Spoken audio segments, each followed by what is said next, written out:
On a site founded on firsts, it's not surprising that the West Valley Demonstration Project has become the first site in U.S. history to place high-level waste into long-term outdoor storage.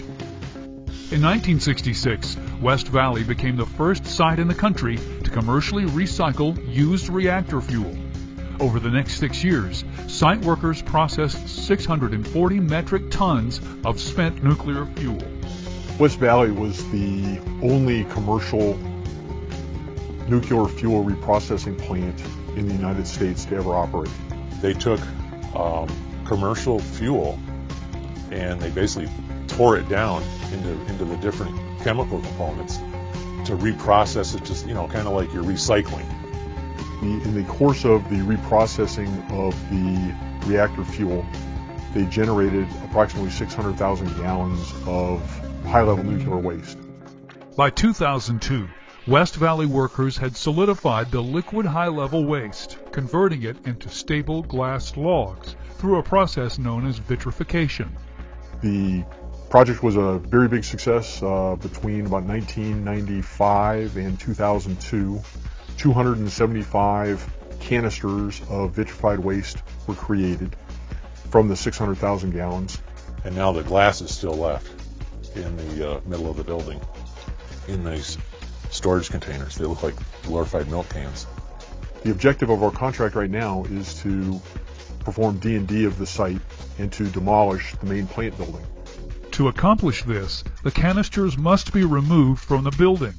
DOE selected to pack the canisters in concrete casks, a technology adapted from the commercial nuclear industry. They are passive systems that do not require any care or maintenance for a long period of time. They're licensed for 50 years right now. The stainless steel canisters containing vitrified waste will first be loaded into a high-level waste overpack, which will hold 5 canisters.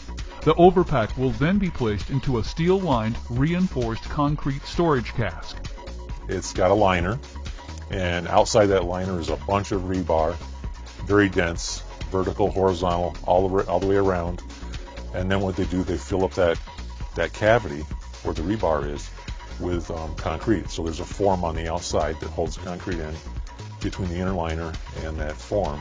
And then when they're all said and done, they weigh 87.5 tons. When a final repository for high-level waste is established, the 5-canister bundle inside the stainless steel overpack meets all state and federal regulations for off-site shipment. On-site facilities and infrastructure required upgrades to accommodate the process. In the facility, we did have to do some modifications, but we wanted to minimize our improvements to the facility because we are demolishing it. We had to improve the floor loading capabilities of the equipment decontamination room so that it could support the weight of the cask and the machine that was on it. We did that by using grout injection into the soil to improve the stability of the soil and increase its load capacity.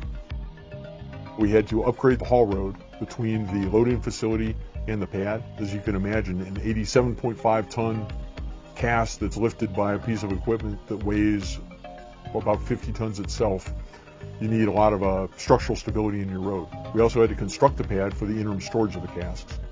The 16,000 square foot storage pad with 3-foot foundation required 133 tons of reinforced steel and 1,800 cubic yards of concrete.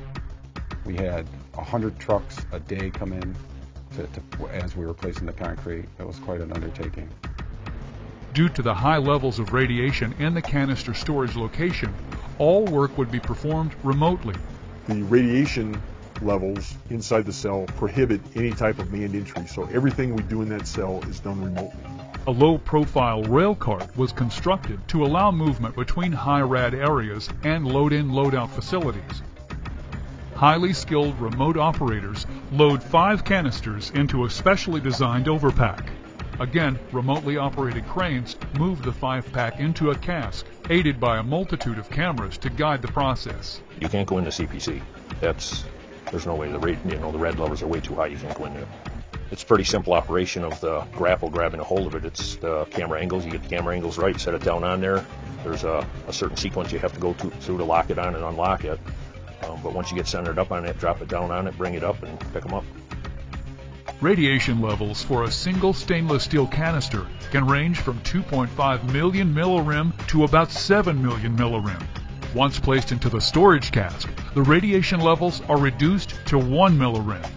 For perspective, a typical chest X-ray produces about 10 millirem of radiation. While there's reduced radioactivity on the circumference of the cask, significant radiation is emitting from the top of the cask. That is remedied by the placement of an overpack lid, lid shield, and lifting bail, again by remote operations. The cask is now moved into the welding station via an air pallet. The lid bail is removed to enable welding of the overpack lid to the stainless steel overpack. Operators control the robotic welding arm by computer control panel. It's automated welding, but it's basically a remote because of the high radiation fields that we're dealing with. We only have a small time to react. I mean, you only got an inch of view on the screen of the camera what's coming up. So you got to realize if the weld is if the joint is wider or narrower, you kind of pass that on. Once you start it, you can't stop. You got that whole process you're doing. It's one weld at a time. It's a long weld. It's about an hour a weld. After multiple passes, quality control personnel verify the weld integrity. It's sealing everything up, keeping contamination, and it's what they're going to use to eventually. It's got to be strong enough to pick the whole container out of that cask. RAD technicians survey the weld to ensure readings are within safety parameters. That's mainly our job as RAD techs, protect us, the personnel, and the environment from release of any sort. After the lifting lugs are attached, the cask is ready for the quarter-mile journey to the storage pad. From load-in down to the high-level waste pad takes us approximately 30 minutes of travel time. The vertical cask transporter is a mobile gantry crane used for the heavy load. The mobile crane is pulled by a tugger, similar to those used to tow airplanes.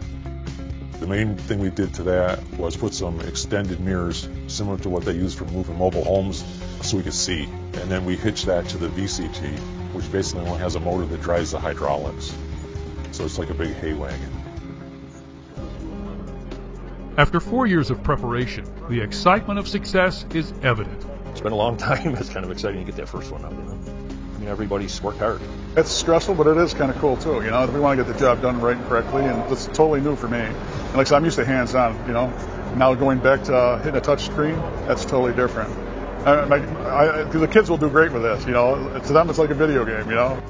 In total, West Valley crews will transfer 56 casks to the interim storage pad.